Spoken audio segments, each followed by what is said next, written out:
महाराष्ट्र शासनाच्या महसूल विभागामार्फत महसूल प्रशासन अधिक लोकाभिमुख, कार्यक्षम व गतिमान करण्याच्या उद्देशाने महसूल समाधान शिबिर अभियान आज शहादा नगरपालिका टाउन हॉलमध्ये पार पडले।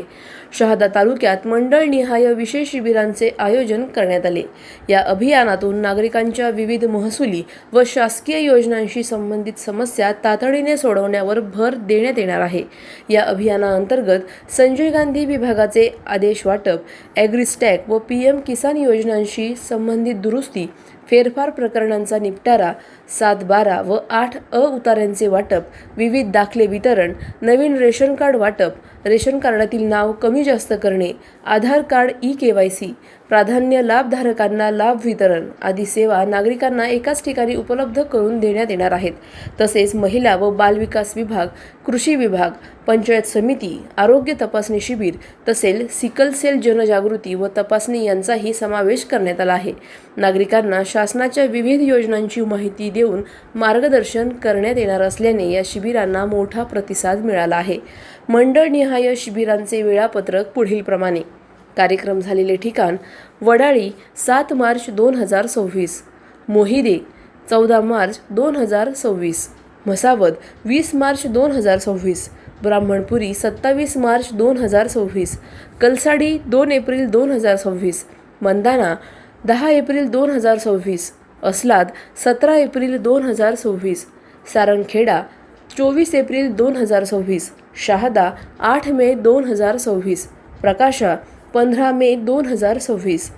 या शिबिरांच्या माध्यमातून नागरिकांच्या दारात प्रशासन पोहोचवण्याचा प्रयत्न करण्यात येत असून महसूल विभागाच्या कामकाजात पारदर्शकता व गती आणण्यावर भर देण्यात येत आहे।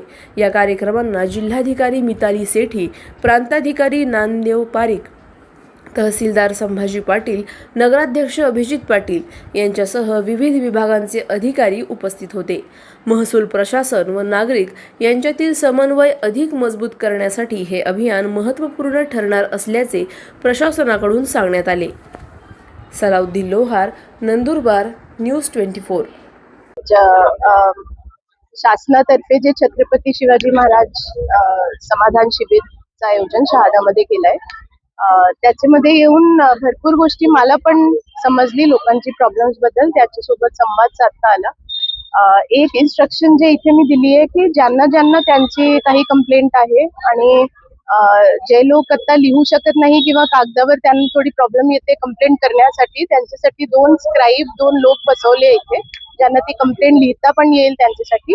आणि तहसीलदारला इन्स्ट्रक्शन दिलंय की एक फाईल आपल्याला आज तयार करायची आहे, लोकांची जितकी कंप्लेंट आहे, डिपार्टमेंट निहाय काय काय कंप्लेंट आहे त्याचं वर्गीकरण पण आपल्याला करायचं आणि त्याचं ट्रॅक करून मी पर्सनली एन्श्योर करेल की ती कंप्लेंट्स त्यामध्ये जे आपल्याला निराकरण करायचं ते होतील। पण भरपूर सेवा आज कॅम्प मोड मध्ये इथे ऑलरेडी उपलब्ध आहे। जसे एक सिकल सेलचे ताई होते, त्यांनी आम्हाला सांगितलं की त्यांना निराधार योजनेचा लाभ मिळत नाहीये किंवा तपासणी होत नाहीये, तर ती सगळी फॅसिलिटी ऑलरेडी आज इथे उपलब्ध झाली आहे, त्याचा लाभ घेता येईल। आणि त्याचे पुढे जर जी सर्व्हिसेस इथे उपलब्ध नाहीये किंवा लोकांची काही कंप्लेंट आहे ती आम्हाला आज देता येईल। आणि एक डेफिनेटली मी लोकांना आवाहन करेल की महिन्याचे पहिले सोमवारी जिल्हास्तरीय लेवलवर लोकशाही दिवसाचं आयोजन होते, तर कोणाला पण पर्सनल जर काही तक्रार आहे तर कृपया करून आपण जिल्हास्तरीय लोकशाही दिवसात या। त्याची प्रत्येक कंप्लेंटची ट्रॅकिंग आम्ही प्रत्येक महिन्यात करतो। सगळ्यांना आपण मोस्ट वेलकम की आपण जिल्हास्तरीय लोकशाही दिवसात या। त्यापूर्वी तालुकास्तरीय लोकशाही दिवस पण प्रत्येक महिन्यात ऑर्गनाईज केला जातो, त्यासाठी पण SDM आणि तहसीलदारला इन्स्ट्रक्शन देण्यात आली आहे। माझा ऑफिसचा नंबर मी सगळ्यांना दिलाय, ते आपण स्क्रीनवर फ्लॅश करू शकतात। आणि कोणाला कधी पण प्रॉब्लेम राहिली की कृपया करून मला मेसेज करा, आम्हाला तिथून पण आपली तक्रार एक स्प्रेडशीट आम्ही ठेवतो आणि तिथून पण तुमची तक्रारीची नोंद आम्ही घेतो आणि फॉलोअप करतो। धन्यवाद। अशाच घडामोडींचा आढावा घेण्यासाठी आजच आपल्या YouTube चॅनलला सबस्क्राईब करा।